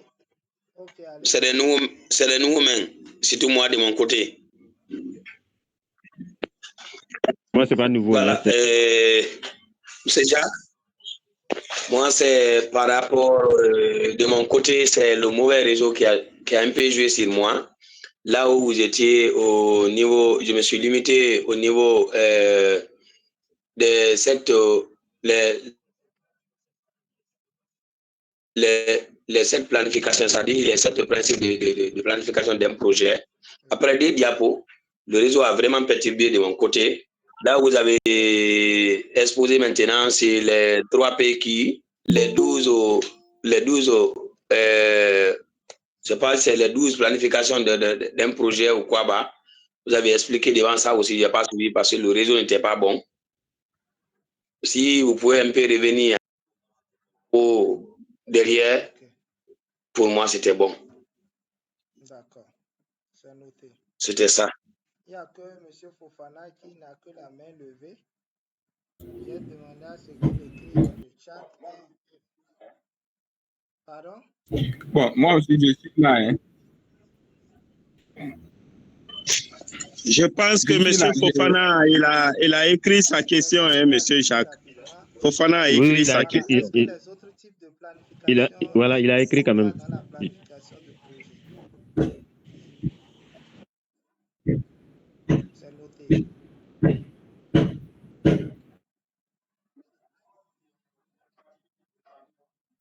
Voilà, moi aussi, il y a une partie que je n'ai pas bien suivie due à la perturbation du réseau là. Au niveau des calculs des dates de réalisation, là, le réseau avait perturbé à mon niveau, donc je n'ai pas bien compris. Si vous pouvez revenir de façon bref, là, ça va vraiment me soulager. Merci. On a quand même eu des questions. Beaucoup de questions sont venues sur comment se fera la planification, le parcours de compétences. Je vais revenir sur ça à la fin, comme je l'avais dit. Par rapport à la première question relative au niveau des P3Q, vous savez, en matière de gestion de projet, ça évolue. Vous allez constater que ceux qui ont suivi la première promotion, et aujourd'hui nous sommes à la 6e promotion. Revenez, M. Jacques, revenez là-bas en diapo, pardon. En diapo, les 3 P qu'il a, revenez là-bas, pardon. C'est carrément au début. Hein.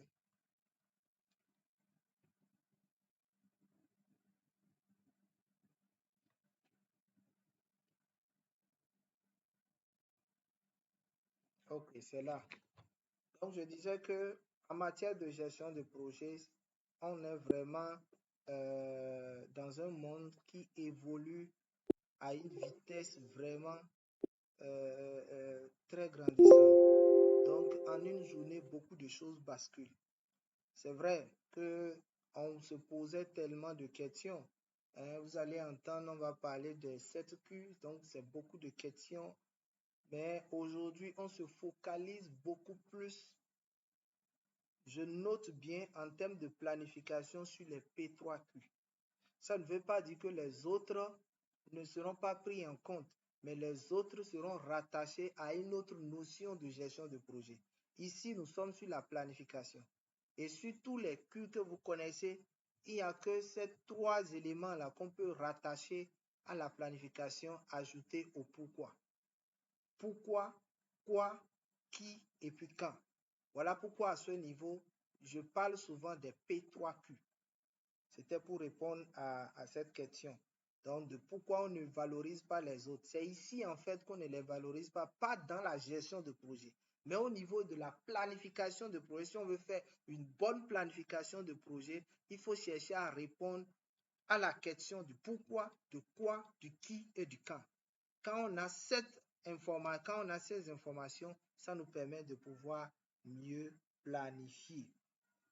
Au niveau de cette planification, nous avons parlé premièrement de la planification stratégique, ensuite la planification tactique, après la planification opérationnelle. Nous avons parlé de la planification de projet. Et je pense que c'est au niveau des 4 là qu'il y a un peu de confusion. J'ai dit que la planification stratégique se fait par les décideurs. Si c'est une entreprise, c'est beaucoup plus les bailleurs, le conseil d'administration, tout ça là, ce sont eux, ou bien les actionnaires, voilà, c'est ça je voulais dire. Ce sont eux qui travaillent beaucoup plus sur ces aspects-là, de telle sorte qu'ils puissent donner les grandes orientations. C'est que l'objectif de cette planification, c'est de faire sortir les grandes orientations de l'entreprise au cours de l'année. Ça, c'est ce qu'eux disent. Nous voulons que notre entreprise, pour cette année 2025, notre entreprise soit à tel niveau, tel chiffre d'affaires, telle compétence, ça. Donc, voilà ce qu'eux, ils veulent vraiment pour leur entreprise. Comment ça va se passer? Eux, ils ne savent pas. Avec qui ça va se faire? Ils ne savent pas.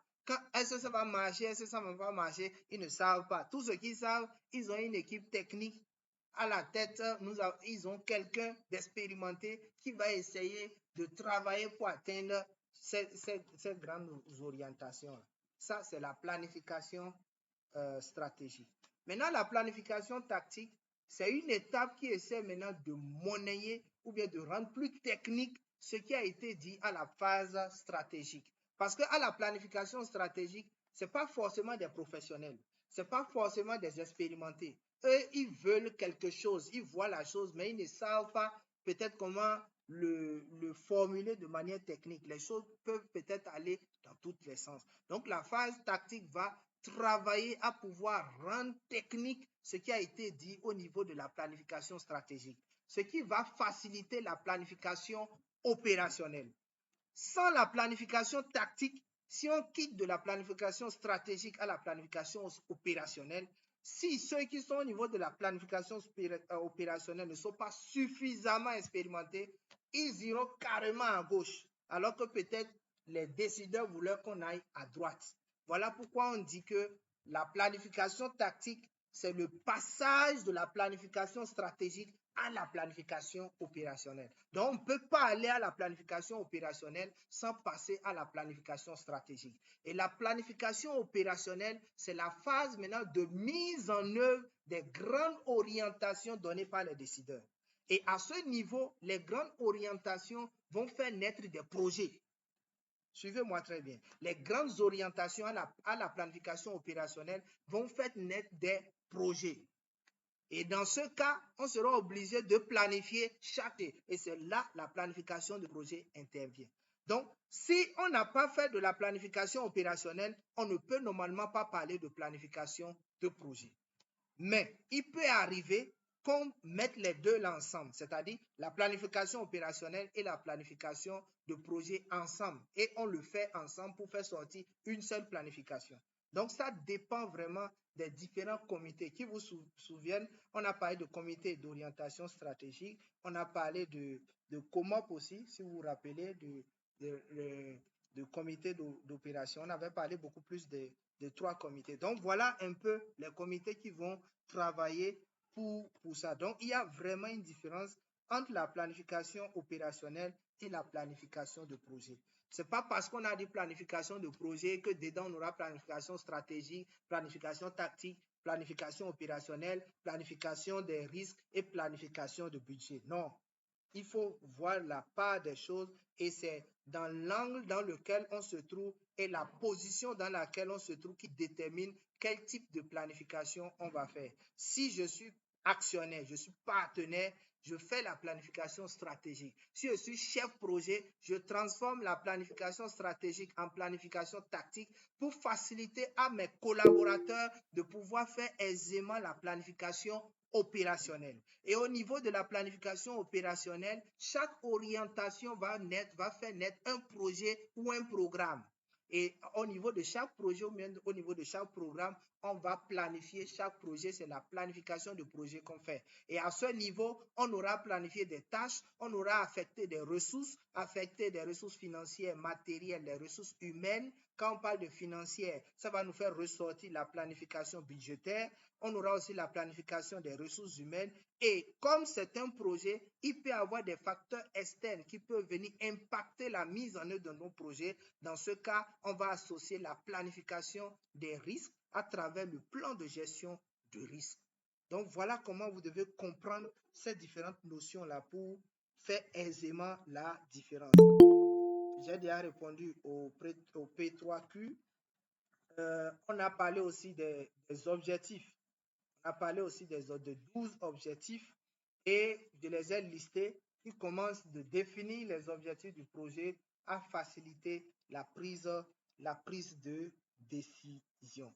Donc, au niveau des formules, les services externes, en réalité, on veut parler des coûts externes, à savoir les risques, par exemple, ou bien les imprévus. On suppose que dans la mise en œuvre de nos activités, je prends par exemple le cas de Covid. Vous voyez, en 2020, les projets qu'on a élaborés, on n'avait jamais su qu'un jour, il y aura Covid et ça va freiner les activités. On ne pouvait plus se retrouver, on ne pouvait plus se voir, on ne pouvait plus mener un certain nombre d'activités avec un tel nombre d'acteurs qu'on avait prévu. Donc, il fallait nécessairement s'adapter à chercher des lave-mains, des cache-nez, des mesures de barrières, tout ça là qui font encore des coûts qui n'étaient pas prévus. Ça, c'est des coûts externes, par exemple. C'est des coûts externes. C'est des éléments qu'on n'avait pas prévus. Donc, pour pouvoir connaître le coût total de notre projet, on va prendre le coût des activités réelles qu'on a exécutées, plus maintenant les coûts externes, les coûts qu'on n'a pas prévus qui sont venus s'ajouter au coût de la mise en œuvre de notre planification. Donc, c'est tout ça là qui va faire le coût de notre projet. Donc, voilà ce qu'il faut noter à ce niveau. Donc, voilà un peu les questions que j'ai notées au niveau. Voilà, la dernière question, c'est que est-ce qu'il y a d'autres types de planification? Je l'ai dit à l'entame, vous allez sur le net, vous pouvez trouver même des centaines de types de planification. Mais vous verrez qu'en matière de gestion de projet, que ce soit des développements ou d'entreprise, il y a 4 planifications qui vont toujours revenir, à savoir la planification stratégique, la planification tactique, la planification opérationnelle et puis la planification de projet. Les 4 là seront incontournables. La planification de budget, la planification de risque, on va vous parler de planification des ressources humaines, on va vous parler de plusieurs autres planifications. Mais tout ça là, vous allez voir que ce sont des détails des 4 premiers que j'ai cités. En réalité, même quand on dit type de planification, moi je serais même à l'aise de dire qu'on en a 4. Parce que tout le reste là, vous allez voir que ça va se greffer à une des 4 planifications. Donc ça dépend vraiment de ce qu'on recherche dans le projet qu'on est en train d'exécuter. Donc voilà en termes de questions ce que j'ai pu noter rapidement. Nous sommes en train de dépasser l'heure. Je vais aller maintenant aux questions relatives à la formation. À nos débuts, c'était beaucoup plus formation, attestation. Formation, attestation. Pourquoi?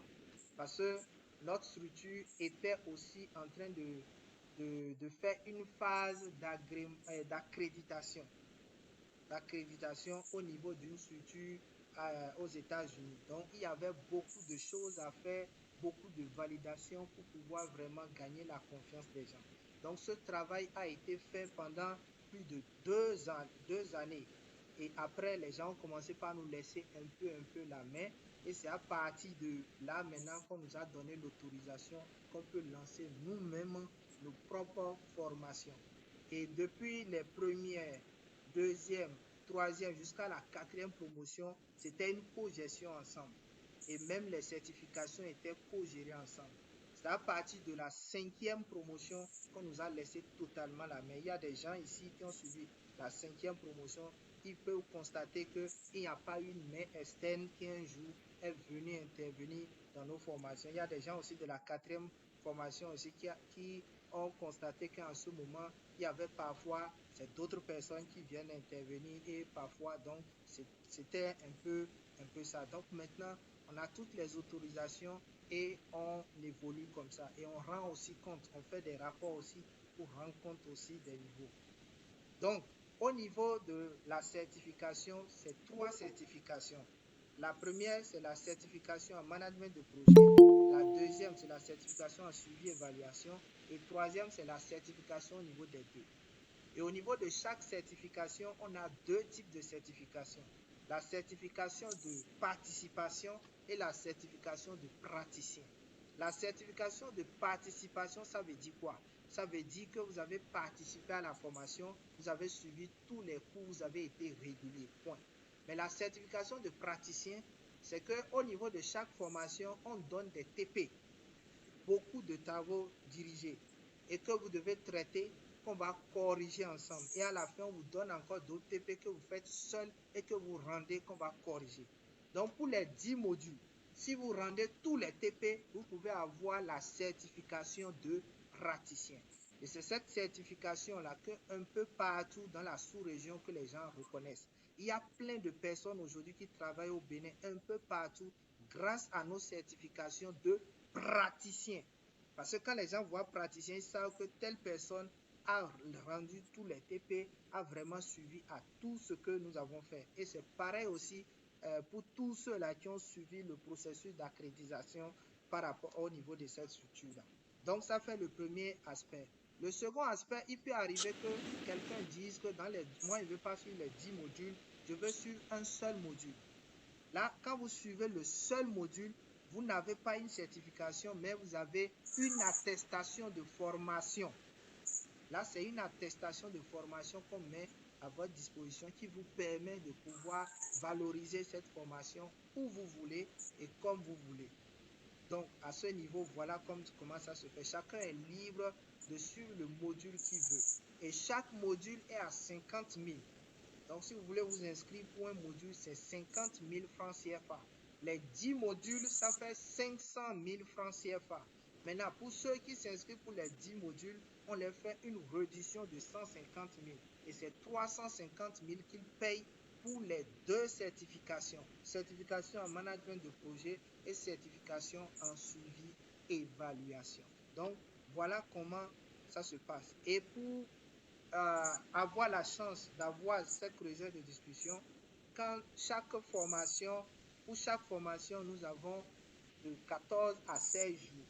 Et les 2 premiers jours sont réservés pour les phases gratuites pour nous permettre d'avoir ces occasions pour expliquer aux uns et aux autres le contenu de nos formations et aussi les différentes étapes comme ce que j'explique actuellement. S'il n'y avait pas cette phase, vous n'aurez pas ces différentes informations. Donc voilà un peu comment se fait le parcours de notre formation et c'est des centaines de personnes aujourd'hui qu'on a formées par la grâce de Dieu. Beaucoup travaillent, beaucoup ont eu des promotions et nous accompagnent. Et l'avantage de s'inscrire à au moins une de nos formations, c'est que on aura partagé avec vous des offres de recrutement par rapport à votre profil. Vous aurez aussi un accompagnement spécialisé. Ça veut dire quoi? On suppose que vous avez eu un avis de recrutement que vous voulez postuler. Nous, on vous accompagne à rédiger votre CV, à rédiger votre lettre de motivation, à vous encadrer pour l'entretien. Et quand vous allez avoir le poste, vous aurez un suivi accompagnement de 3 mois. Ça veut dire que même si on vous demande quelque chose que vous ne connaissez pas, on travaille avec vous pour vous apprendre la chose. Et ça arrive même parfois, compte tenu de l'urgence, de faire le travail pour vous et de vous expliquer comment ça se fait jusqu'à ce que vous ayez à la main du moins. Et tout ce que je viens de citer, parce que vous avez suivi au moins une de nos formations, c'est gratuit. Vous avez cet accompagnement gratuitement. On va affecter un expert à votre disposition qui va vous accompagner gratuitement. Mais si vous ne vous êtes jamais inscrit à notre formation et que c'est des formations gratuites, on va vous facturer cette prestation. Et ce n'est pas que pour un seul offre, même si c'est des millions d'offres que vous avez, on va vous accompagner gratuitement. Donc voilà un peu l'intérêt de suivre nos formations et aussi les différents avantages et de comment ces formations-là se passent dans la pratique. Voilà un peu, chers amis, ce que je peux donner comme détail par rapport aux différentes questions. L'heure est vraiment très passée, je ne voudrais pas en abuser. Peut-être que les uns aux autres ont beaucoup d'autres choses à faire. On va devoir s'arrêter là. Et je vous prie demain de pouvoir être à l'heure parce qu'on aura beaucoup de choses à faire. On a un TP à corriger et je vais vouloir me rassurer que chacun a compris ce TP avant qu'on ne puisse aller faire des essais de planification si le temps nous permettait sur un logiciel qu'on va choisir ensemble et aller le manipuler, aller le découvrir ensemble avant de passer à l'aventure payante. Merci. Je vois encore une dernière main. Laquelle? Coach, oui, vous n'êtes pas venu sur ma question, hein, sur mes jaunes d'ombre là. Vous n'êtes pas revenu sur les phases calcul des tâches de réalisation. C'est ce que il disait. C'est là où la connexion perturbait un peu là, donc je n'avais pas bien saisi la partie. C'est vraiment très passé. Demain, on va revenir sur ça. Parce que moi-même, je suis allé très vite à ce niveau à cause de la contrainte de temps. Toutefois, il y a la vidéo qui s'est mise en ligne tout à l'heure que vous pouvez encore reçu posément. Mais demain, j'aurai tout le temps de pouvoir réexpliquer point par point. Si je vais l'expliquer tout à l'heure, il me faut encore 20 à 25 minutes. On est déjà à 22h55 et on devait terminer à 22h30. Je tiens beaucoup plus à l'heure, comme vous le savez. J'aime souvent être ponctuel pour commencer et ponctuel pour finir. Merci à tout un chacun et on va se souhaiter une très belle nuit pour ceux qui veulent dormir et bonne soirée pour ceux qui veulent continuer la soirée. À demain.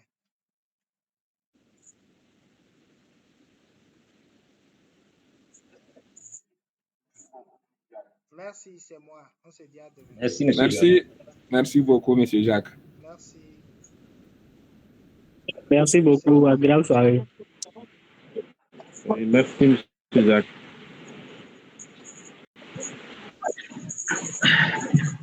Merci beaucoup.